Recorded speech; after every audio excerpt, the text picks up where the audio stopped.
အားလုံးပဲမင်္ဂလာပါဒီဗီဒီယိုမှာတော့ geometry သင်ချက်ပုံစံတစ်ပုဒ်ကိုတွေ့ပြမှာဖြစ်ပါတယ်ပြီးချက်ကတော့ PQRS ကစတူရန်ဖြစ်ပါတယ် PE နဲ့ PP ကအချင်းဝတ်တွေဖြစ်ပြီးတော့3 cm ရှိပါတယ် RC နဲ့ RD ကလည်းတူပါတယ်2 cm ရှိတဲ့အချင်းဝတ်မြင်လေးဖြစ်ပါတယ် AQ ဆိုတဲ့မြင်ပြက်က1 cm ရှိပါတယ် EF ကအဝန်းပြက်နှစ်ခုစလုံးအတွက်ပုံတန်းချမ်းဖြစ်ပါတယ်ရှားမှာတော့ EF ရဲ့အလျောက်ရှားမှာပဲဖြစ်ပါတယ်ပုံမှာတော့ X လို့ပြထားပါတယ်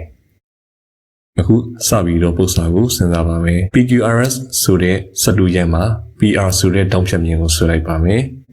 တရိကန် PQR ကိုကြည့်မယ်ဆိုရင်တောင်း Q က90 degree ရှိပါတယ် Pythagoras theorem အရတောင်းမှန်ကန်အနာဖြစ်တဲ့ PR နှစ်ထပ်ကကျန်အနာဖြစ်တဲ့ PQ နှစ်ထပ်နဲ့ QR နှစ်ထပ်ပေါင်းတဲ့တူပါတယ် PQ ဆိုတာက3 cm နဲ့1 cm အပေါင်းရင်4ရှိပါတယ် QR လည်း4ရှိပါတယ်စတူရန်ရဲ့အနာတွေဖြစ်လို့ပါ၄နှစ်ထပ်က16ပေါင်းရင်32ရပါတယ် PR square က32 cm square ဖြစ်ပါတယ်အခုဆက်ပြီးတော့ EF ကတန်းကျပ်ဖြစ်တဲ့ဆိုတဲ့ပေချက်ကိုအသုံးပြုပါမယ်တန်းကျပ် radius theorem ကိုသုံးပါမယ်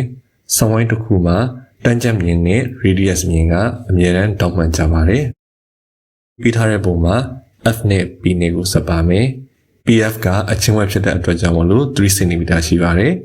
ဒါအပြင် PF နဲ့ EF ကတောင်းပန်ကြပါတယ် E နဲ့ R နဲ့ကိုဆက်ပါမယ် RE ကအချင်းဝက်ဖြစ်တဲ့အတွက်ကြောင့်မလို့ RC နဲ့တူပါတယ်2 cm ရှိပါတယ်ဒါအပြင် RE နဲ့ EF ကတောင်းပန်ကြပါတယ်တောင် E နဲ့တောင် F နှစ်ခုစလုံးကတောင်းပန်တွေဖြစ်တဲ့အတွက်ကြောင့်မလို့ PF နဲ့ ER မြင်တွေကပြိုင်ပါတယ်အခုဆက်ပြီးတော့နောက်တစ်ဆင့်မှာဆိုရင် PF ဆိုတဲ့မြင်ကိုဆက်ဆွဲပါတယ် ER ဆိုတဲ့မြင်ကနေပြီးတော့တောင်းပန်ချက်မြင်တဲ့ကြောင့်ဆွဲပါတယ်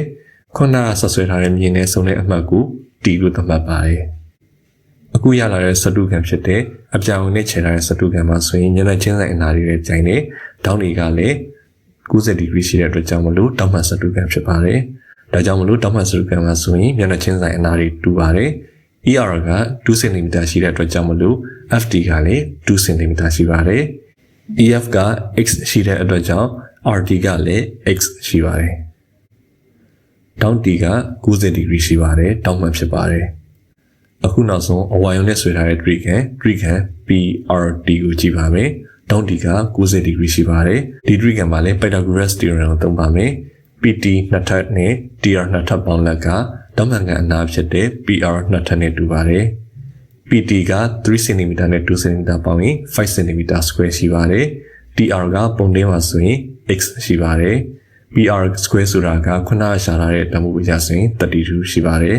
ဒါကြောင့်5 square plus x square equal to 32ရပါတယ်5 square က25 equation ညဘက်ချက်မှာနှုတ်လိုက်တဲ့အခါမှာဆိုရင်7ရပါတယ် x square က7ဖြစ်တဲ့အတွက်x က square root of 7 cm ရှိပါတယ်ဒါကတော့ဒီပုံစံရဲ့အဖြေပဲဖြစ်ပါတယ်အခုလိုအဆုံးထိနားထောင်ပေးတဲ့အတွက်ကျေးဇူးတင်ပါတယ်